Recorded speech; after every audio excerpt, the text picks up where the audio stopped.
Yeah, okay, guys. I think this is the most interesting thing. In fact, Molweni, I think this is one of the things that most people have been yearning to hear. I mean, an interesting point. Uyabuza ke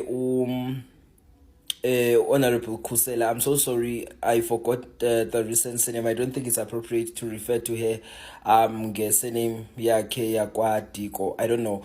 But is she asked a question, Kundo Suba, how do you feel and what's your take on the withdrawal of allegations by General Nhlanhla Mkhwanazi?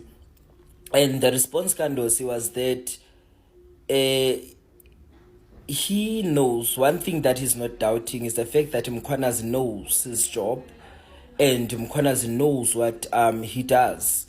And then he further says, but we cannot take Mkhwanazi for an angel. Mkhwanazi is also a human being bound to make mistakes, and therefore yena engundosi accept that what Mkhwanazi did was an honest mistake.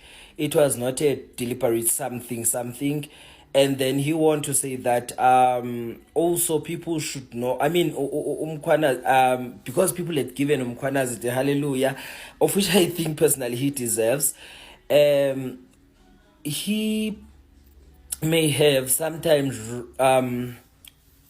writer on that floated kwezo clouds, but I'm going to attach the video on this. But general accept general Cele accepts the apology kaNhlanhla Mkhwanazi.